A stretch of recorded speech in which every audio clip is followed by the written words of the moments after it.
നടൻ മമ്മൂട്ടി കർഷകരെ പറ്റി പറഞ്ഞ വാചകമാണ് അദ്ദേഹത്തിൻ്റെ ഇക്കാലം അത്രയുമുള്ള സിനിമാ ഡയലോഗുകളേക്കാൾ എനിക്ക് ഏറ്റവും ഇഷ്ടമായി തോന്നി ഏറ്റവും കരുത്തുറ്റ ഒരു ഡയലോഗായിരുന്നു അത്. കർഷകർ ചേറിൽ കാൽ വയ്ക്കുന്നത് കൊണ്ടാണ് നമ്മൾ ചോറിൽ കൈവയ്ക്കുന്നത് എന്നായിരുന്നു മമ്മൂട്ടിയുടെ ആ ഹിറ്റായ വാചകം.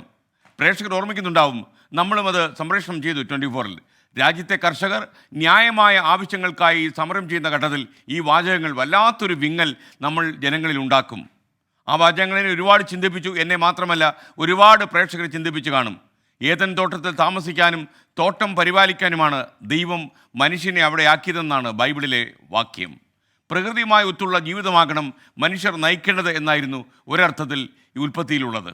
ജപ്പാനിലെ കർഷകനായ ഫുക്കുവോക്കയുടെ പ്രശസ്തമായ കൃതിയാണ് ദ വൺ സ്ട്രോ റെവല്യൂഷൻ അഥവാ ഒറ്റ വൈക്കോൽ വിപ്ലവം. കൃഷിവിളവിൻ്റെ ഉൽപ്പാദനം മാത്രമല്ല, സംസ്കാര സമ്പന്നമായ ഒരു ജനതയെ വാർത്തെടുക്കുക കൂടിയാണ് ലക്ഷ്യമിടുന്നതെന്നാണ് ഫുക്കുവോക്ക കൃതിയിൽ പറയുന്നത്. കൃഷിയിൽ നിന്ന് നമ്മുടെ ഈ തലമുറ അകലും തോറും നമുക്ക് നഷ്ടമാകുന്നത് ഭക്ഷണം മാത്രമല്ല, സമ്പന്നമായ ഒരു സംസ്കാരം കൂടിയാണ്.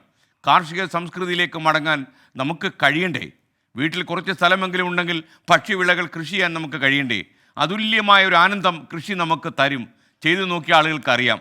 അതിനപ്പുറം കർഷകരോടുള്ള ഒരു ഐക്യദാർഢ്യമായി ഇതിനെ കാണുക. എത്ര ബുദ്ധിമുട്ടിയാണ് കർഷകർ നമുക്കായി ഭക്ഷണം ഒരുക്കുന്നതെന്ന് തിരിച്ചറിയാൻ നമ്മളെ കൃഷിയിലേക്ക് ഇറങ്ങിയാൽ എല്ലാം പ്രേരിപ്പിച്ചു എന്ന് വരും. അതുകൊണ്ട് കൃഷി നമ്മുടെ ജീവിതത്തിൻ്റെ ഭാഗമാക്കുക.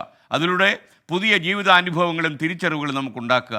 മമ്മൂക്ക പറഞ്ഞ ഡയലോഗ് ഒരിക്കൽ കൂടി നമ്മൾ ആലോചിക്കുക. കർഷകർ ചേറിൽ കാൽ വയ്ക്കുന്നത് കൊണ്ട് നമ്മൾ കൈകൾ കൊണ്ട് ചോറിൽ കൈവയ്ക്കുന്നു എന്നാണ്. എന്തായാലും ഈ ഡയലോഗ് സൂപ്പറായിരുന്നു.